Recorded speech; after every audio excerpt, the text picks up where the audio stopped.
एक बार की बात है। एक छोटे से गांव में एक महिला रहा करती थी जिसका नाम मीनाक्षी था।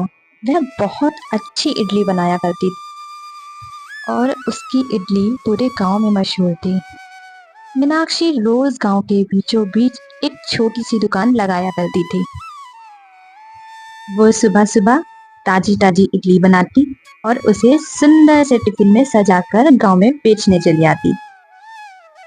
गांव में बच्चे बड़े बूढ़े सब इडली के बड़े दीवाने थे। अरे मीनाक्षी दीदी, जरा एक प्लेट इडली तो लगाना। जी भैया, लगाती हूँ। मीनाक्षी अपने ग्राहकों को जल्दी जल्दी इडली बनाकर दे देती है। उसमें से एक ग्राहक बोलता है, अरे मीनाक्षी दीदी, आपकी इडली का तो जवाब नहीं है। वाह, बहुत उम्दा बनाई है इडली। धन्यवाद भैया। काफी शाम हो जाती है और अंधेरा भी छा जाता है। मीनाक्षी अपनी दुकान बंद करके अपने घर वापस चली जाती है। वहीं मोहनलाल अपने घर पहुंचता है और अपनी पत्नी से इडली की बहुत तारीफ करता है। अरे पता है भाग्यवान, इडली तो मीनाक्षी बहन बनाती है, बहुत अच्छी। उसके जैसे इडली तो पूरे गांव में कोई ना बना पाता होगा। मोहनलाल की पत्नी उससे चिढ़ जाती है और उससे कहती है, अच्छा, तो अब मैं भी कल से इडली वड़ा की दुकान लगाऊंगी और देखती हूँ कौन खाने आता है इडली, उसके यहाँ कि मेरे यहाँ, देखती हूँ। सुमन अगले ही दिन गांव के बीचों बीच पहुंच जाती है जहाँ पे मीनाक्षी हमेशा दुकान लगाती है। उसने उसी जगह दुकान लगाई जहाँ पर मीनाक्षी लगाती है। थोड़ी देर बाद जब मीनाक्षी अपनी दुकान लगाने के लिए उस जगह पर आई तो उसने देखा कि वहां पर तो कोई और है। उसने जाकर उससे पूछा, बहन, आप कौन हैं? मैं तो यहाँ दुकान लगाती हूँ रोज इडली की। मैंने आपको पहले कभी यहाँ नहीं देखा। देखो देखो कैसे इतरा रही है। वो कुछ भी हो, यहाँ पे आज से मेरी दुकान लगेगी और सिर्फ मेरी। अपनी दुकान ले जा कहीं और। मीनाक्षी सुमन की ऐसी बात सुनकर बहुत उदास हो जाती है और वह वापस अपने घर की ओर निकल पड़ती है। अरे माँ, आप इतनी जल्दी घर आ गई? क्या हुआ? आज दुकान नहीं लगी? मीनाक्षी अपनी बेटी को वहाँ की सारी बातें समझाती है और बताती है कि आज के बाद वह दुकान नहीं लगाएगी। इतना सुन के उसकी बेटी रोने लगती है और कहती है, माँ, माँ, अब हम कैसे जिएंगे? अब क्या होगा हमारा? हम तो बहुत गरीब हैं। तुम परेशान मत हो बेटा, मैं और मेहनत करके घर से ही इडलियां बेचा करूंगी। तुम्हें परेशान मैं नहीं देख सकती बेटा।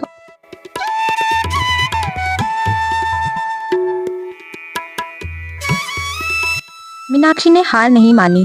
मीनाक्षी अपने घर में इडली बनाकर घर से ही बेचने लगी। देखते देखते उसके घर पे भी कई लोग आसपास के इडली खाने आने लगे। मीनाक्षी की बेटी भी उसकी बहुत मदद कर रही थी। वह यह देख के खुश थी। अब उसकी दुकान पर ग्राहकों की भीड़ लगी रहती।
मीनाक्षी की तो जैसे किस्मत ही बदल गई थी। उसने एक अच्छा घर खरीदा और वह सभी गांव वालों की बहुत अच्छे से मदद करती। उसका स्वभाव बहुत अच्छा था। कुछ दिन बाद गांव में हर जगह ये बात फैल गई। आइए सुनती हो सुमन, मीनाक्षी दीदी तो बड़ी दिल वाली है। मुझे पैसों की जरूरत थी, उन्होंने तुरंत मदद कर दी मेरी। मीनाक्षी की इतनी तारीफ सुनकर सुमन को मन ही मन गुस्सा आ रहा था। आखिरकार उसने इतने कम समय में इतनी पहचान बनाई तो बनाई कैसे। एक रात सुमन ने एक चोर को बुलाया। जी मालकिन जी, क्या काम है मुझसे? देखो, तुम्हें मेरा एक काम करना है।